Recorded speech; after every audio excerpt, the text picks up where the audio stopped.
Welcome to The Late Set. My name is Nate Chinen. And I'm Josh Jackson. And hey, it's the middle of 2025. We made it. We somehow made it. Here we are. It's a miracle, Nate. It really is. I mean, look at the world today. I'd rather not, thank you. Okay. Yeah, let's just listen I'd to rather music. listen to some music. Good idea. That has been one of the few unmitigated great things about this year is our listening. It's been a lot of good listening. Kind of overwhelming, actually.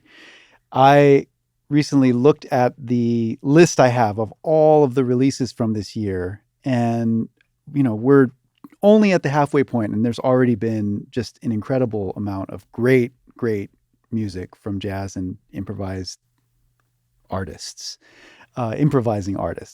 So on this episode of The Late Set, we are going to each share 3 standout albums. I don't know if we'd call these our favorites or our top 3, but they're in the conversation. How about that? They're in the conversation for sure. Yeah.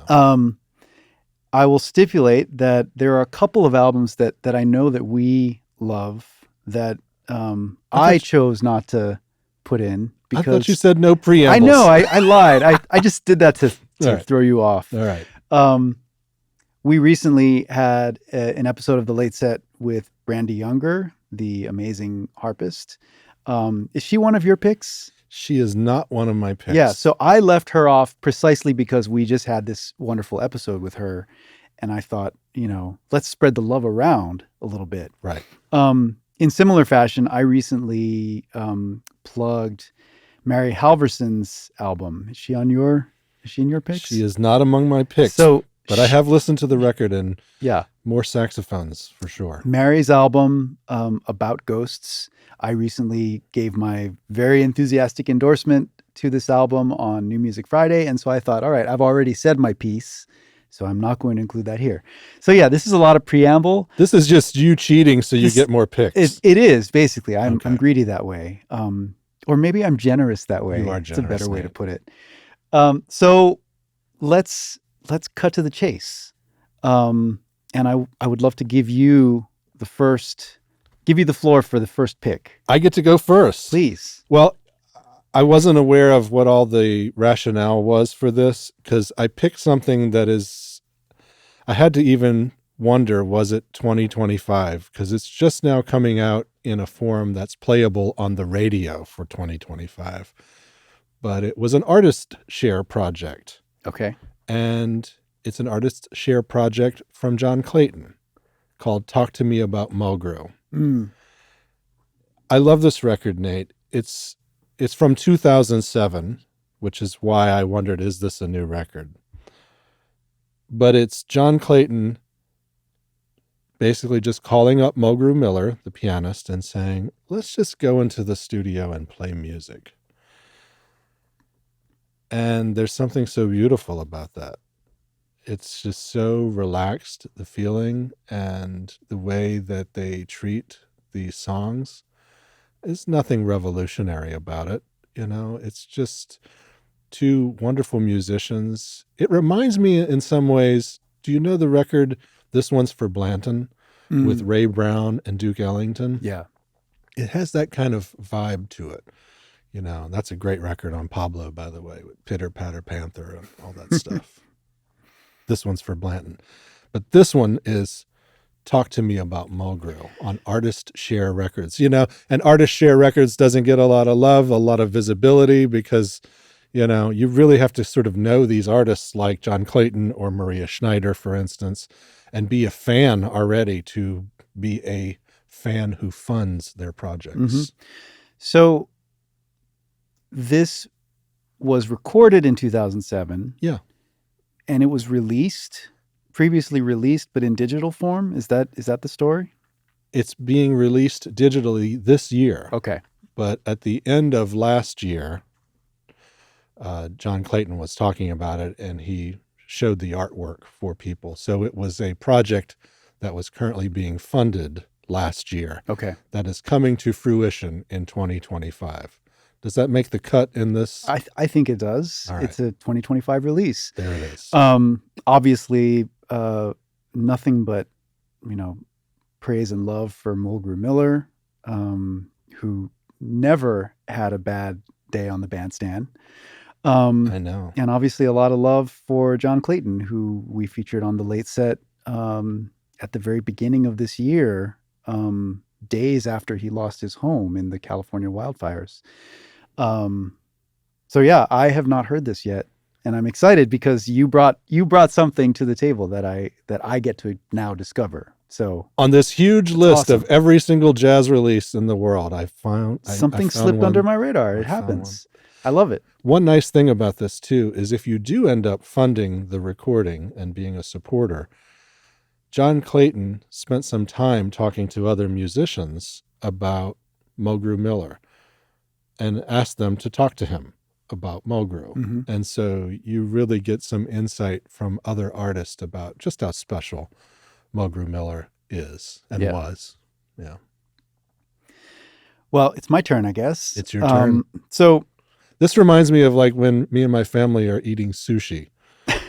So we have a plan on how we eat sushi. We order all these rolls, but then we have to do them one at a time. So I get a turn, and then my wife gets a turn, and then my daughter gets a turn. It's the only way to avoid uncomfortable. So it's your turn for sushi, Nate. Okay, thank you. Well, this is a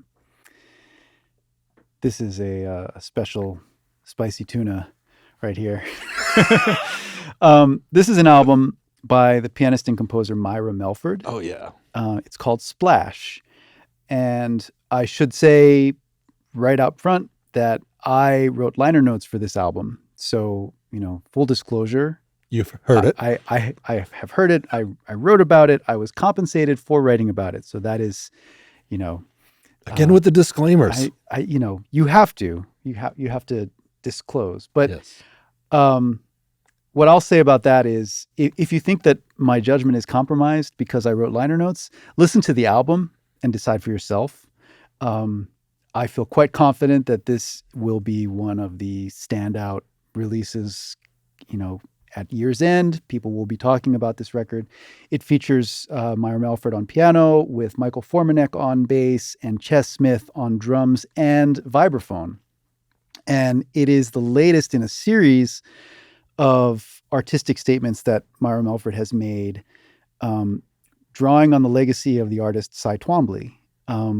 She's, completely besotted with Cy Twombly's artistic output, with his, his technical signature and just the world that he created as an artist. And she's really, she has challenged herself to compose and play in a way that recalls his sort of gestural vocabulary. So, Cy Twombly, this artist famous for kind of scrawling abstractions, right? A very kinetic, visceral kind of abstract art. And you don't have to think about Twombly to enjoy the music on here, but I think it helps. I think that there's a sort of mystical translation going on here.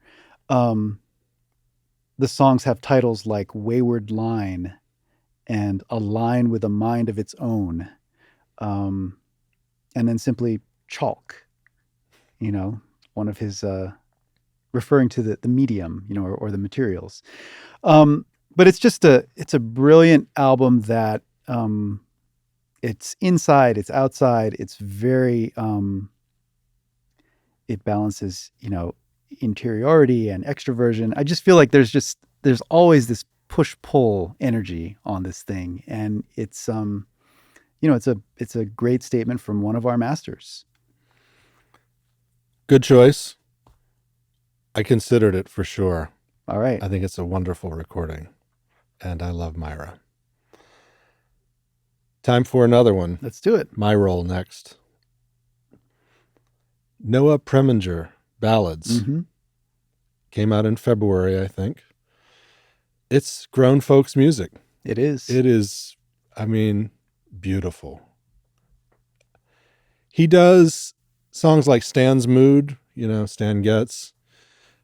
He does a beautiful version of Someone to Watch Over Me.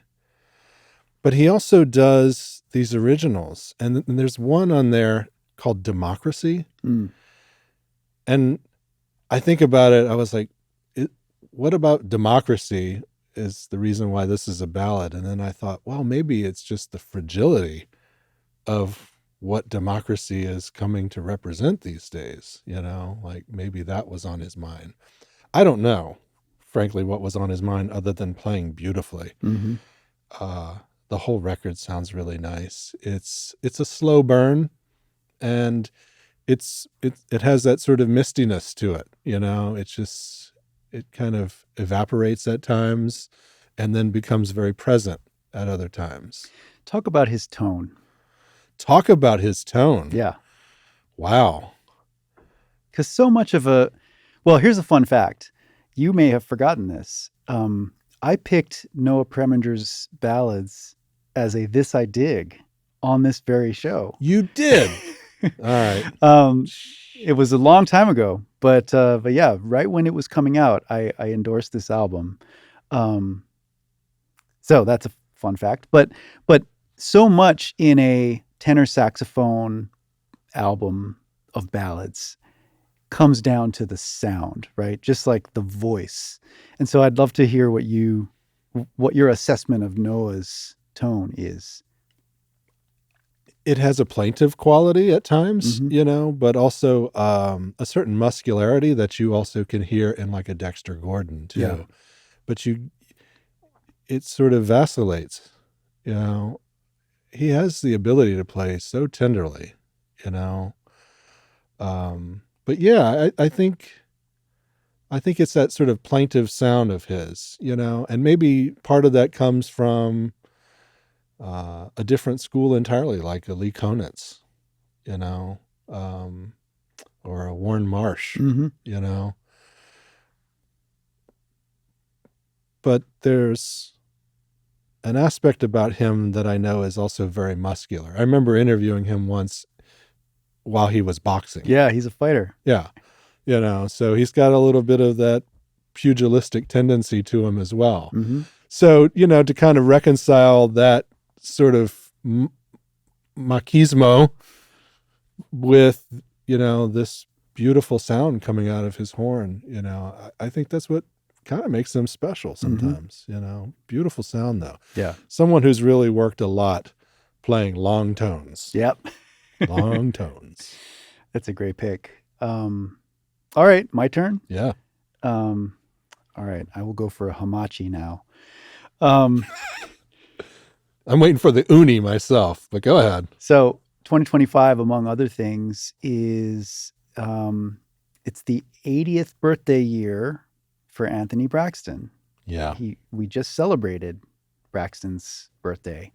And there is actually some new Braxton music in the world. But what I'm going to endorse is some older Braxton music in a new context. Yes. This is the Steve Lehman Trio plus Mark Turner.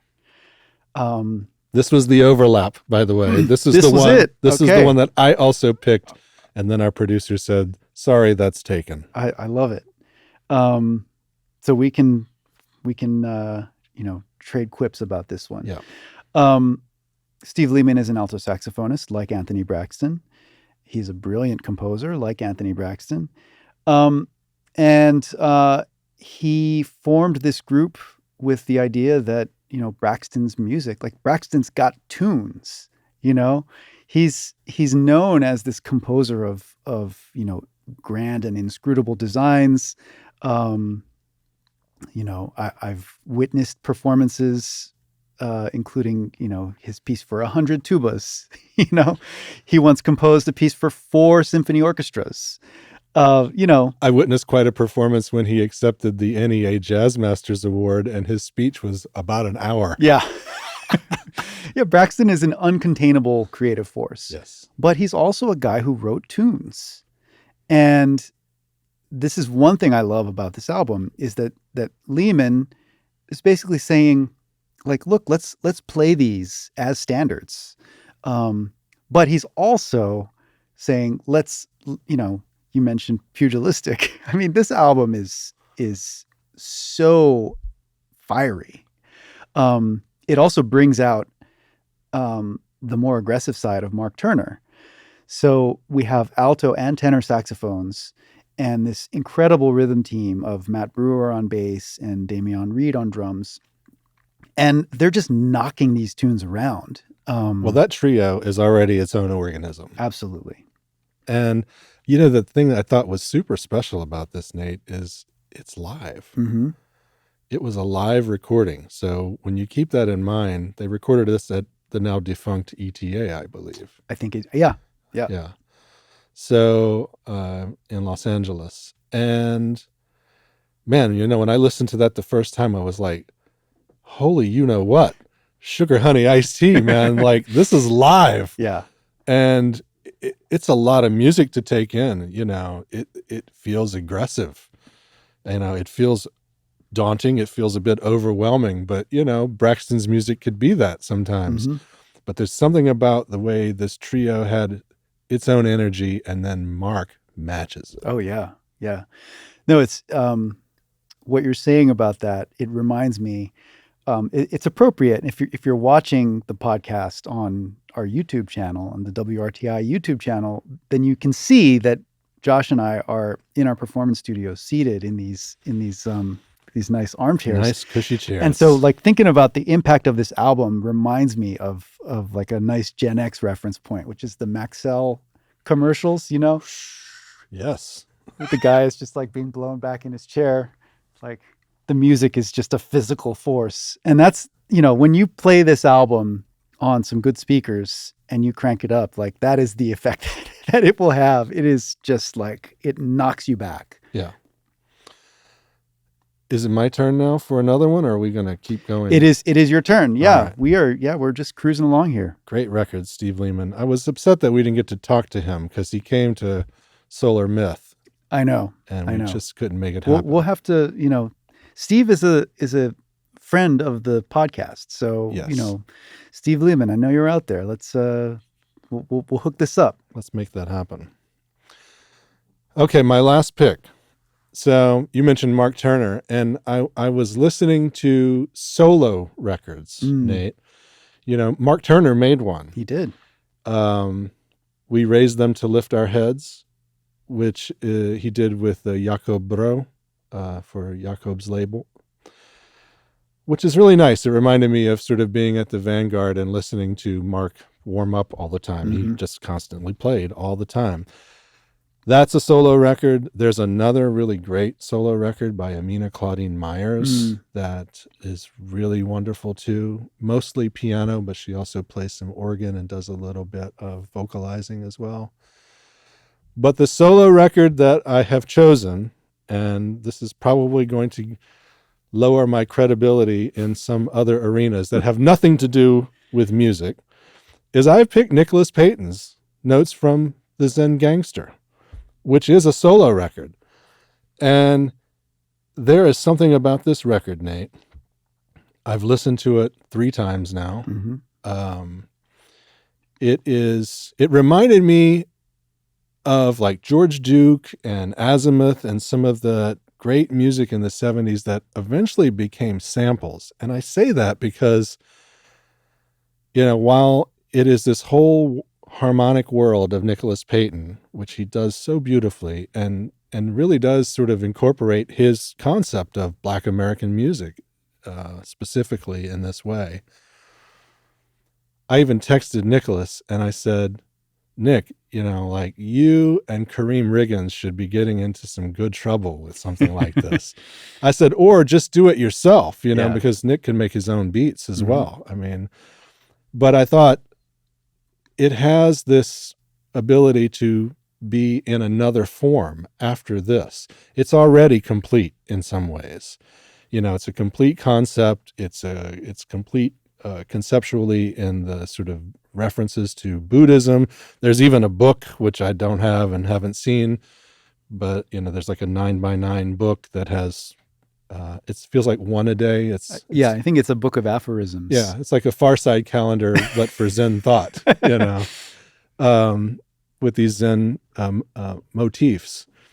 But I thought also, like, if he were to hand this off to somebody and say, like, chop and screw this thing Mhm. up and like create some beats, like it has that ability to also manifest in some different ways. It reminded me in a different way of what I think Gerald Clayton was attempting to do with ones and twos Mhm. for Blue Note, you know, which I listened to, you know, as these two separate tracks, and then also when you put the tracks together.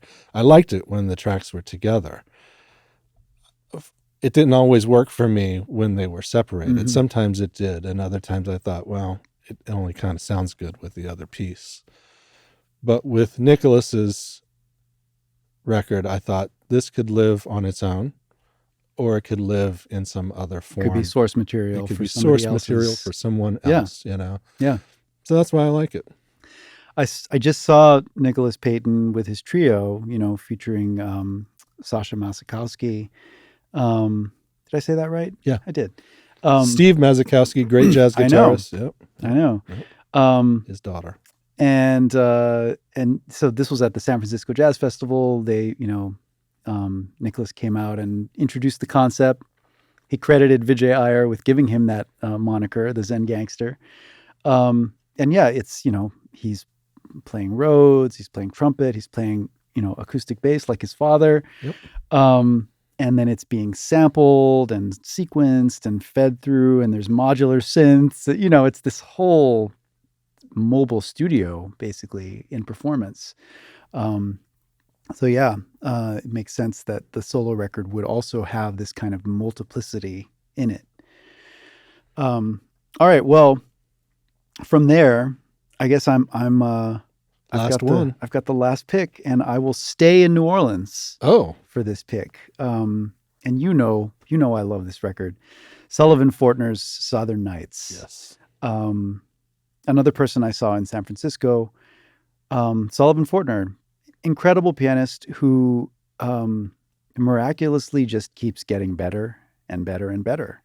And this trio album, it's his first of its kind. You know, he's put out a couple of albums before. He had an incredible solo recording about a year ago. Solo Game. Yeah. Solo Game.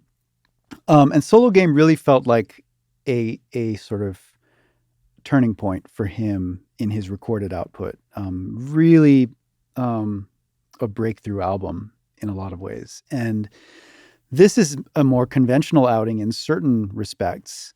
It's a piano trio record that sounds like a piano trio record. It's, you know, it's got tunes. It's not reinventing the wheel, but he had the great insight of putting together a rhythm team of two people who had never encountered each other before. Peter Washington on bass, who is a member of the Bill Charlap Trio, among other terrific bands, and Marcus Gilmore on drums, you know, who has played with, you know, Chick Corea and Vijay Iyer and on and on and on. These two musicians occupy kind of different quadrants of the jazz and improvised music landscape. You know, Peter Washington, I think, you know, you could safely say that he's a modern jazz traditionalist. Marcus Gilmore, he's kind of more of a vanguardist. But they both speak the language completely fluently, and they're both incredible, like beautiful listeners. You know, they are united in their sort of perfect attunement to the needs of a small group rhythm section. You know, like just the kinds of players that always fit no matter what's happening. And they're always listening to each other. Absolutely. I thought you made a great case in point when you talked about in the gig, your Substack, Tres Palabras, Mm-hmm. and how the interplay happened where Sullivan basically picks up something that Peter drops Right. at the end of his bass solo and then just keeps going with all of these variations. And I even talked to you later about Southern Nights, the title track, the Alan Toussaint tune. And I was like, It's actually kind of genius what he's doing. Yeah. He's literally taken, the Junker style of New Orleans piano, people like Professor Longhair and James Booker and Toots Washington, and he has found and of course Alan Toussaint, and distilled it in some way, and then refracted it, Mm-hmm. and I thought, oh my God, the things just it sounds like filigree, these things he's playing at the top, I was like, but that's what he's speaking to. Mm-hmm. I recognized it, and I thought that's kind of remarkable. And giving it this kind of sparkly, gossamer touch. You know what I mean? Because I think of that New Orleans piano tradition as very percussive and digging. It has a lot of grease and grit in it. Yeah. And he you say refract. It's almost like a dream vision that he offers, Which is funny you say that, because the original record that Alan Toussaint made for Warner, it's got that whirly sound to it, Mm-hmm. So it almost has, yeah. It almost has that sort of magical style to it. Psychedelic. And Toussaint used to I loved when he did this show live solo, and he would, tell stories about how the song came to be and everything. So it really is a beautiful record all the way through. And also some songs in Southern Nights that you don't really see get played a lot, Woody Shaw tunes and things like that. Yeah. Sullivan is he's really special because he has the highest order of elegance at the piano. There's a reason that Fred Hirsch sings his praises, one of his teachers. But he's also a trickster, he has so much looseness, and, he just has this facility where he can put anything together. You can toss him any idea, present any, hurdle for him to clear. He will just make magic out of anything. And on this record, he's put together a trio that knows how to take that energy and really run with it, So it's really kind of all of them are just doing this together. It's I think it's probably the album that I've played most so far this year. I've just, whenever I'm not sure what to put on, I put that on because it just makes me so happy. It's been on, as we say, heavy rotation. Yes. Here at WRTI as well. I mean, it's a very easy record to listen to. And when you listen closely, you're rewarded. Good choice. Thank you, sir. I also want to say, while we're on the topic, there have been some really good debuts that have come so far this year since Marcus is in that trio, Marcus Gilmore. It's funny for me to think about him making a debut, but he has finally released his own music, which is a live recording at the Village Vanguard. I say this because I remember when I met him, he was in his 20s and he had filled out multiple passports by that point. But he's finally made his own record. I also thought, in a very similar vein, Malena Casado. She's got a new record. It's her debut. And sonically very similar. It kind of reminds me of where Terry Lynn Carrington and Social Science is. Maybe that's just because of Morgan Guerin, participating in a lot of this music. But I like where both of them are going. Malena's part of, Terry Lynn in her capacity as A&R director for Candid.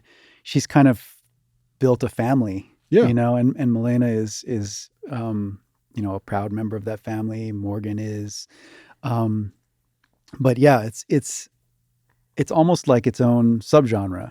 The Terry Lynn Carrington sound world is it's a vibe. It is reflection of another self. That's the name. Yeah. Malena really knocked me out when I saw her with the We Insist 2025 band. So yeah, I'm looking forward to seeing and hearing more from her. Speaking of debuts, Tyreek McDowell, yes, young baritone. I just saw him in San Francisco. He's got the spark, and I think we agree that that this album is, it's really like the introduction. It has the feeling of like, let me tell you all these things that I can do. Right. A lot of different looks. A lot of different looks. I think there are a lot of nods to predecessors. Like depending on the track, you could say, oh, he's listened to some Leon Thomas, or oh, he's listened to some Joe Williams. Oh, he's into Andy Bay. Which is it's what happens when you're coming out of the gate. To his credit, like he, these are some heavy precursors. These are big shoes to fill. Yeah. And he does, like when he steps into them, he does not embarrass himself. So very clearly, this is a young man with something to say, and it's one of those things. Like I'm really happy with this debut statement, and I can't wait for the next one. Yeah. And we've got some things that fell out of the window, but I'm looking forward to new music locally from Sumi Tonoka. Mm-hmm. I know you're going to be having something where you speak with her. That's right. And you mentioned Fred Hirsch, that trio record too, which is coming out soon, is also one to listen to. Yeah, and so I guess we've reached the end of our endorsement cycle here. Yes. And I'll just note that I've been already we're at the midpoint, which means that my ear is now turned to September, October, November releases, trying to sort of process where we're headed. Oh my gosh, there are things that I can't disclose yet. I'm sorry, but That's a tease. We've got a lot of great music yet to come in 2025. So we stand by these records. They're very exciting. They will be in the conversation, but keep it tuned right here. More to come. Subscribe to The Late Set if you're not already a subscriber, because we will be talking about this music as it hits our stereos and as it hits the airwaves at WRTI. That's right. You can find The Late Set at thelateset.org. You can subscribe wherever you get your podcasts. And this is made possible by WRTI members. We are non-commercial public radio in Philadelphia, WRTI, listener supported. You can make a pledge too at WRTI.org.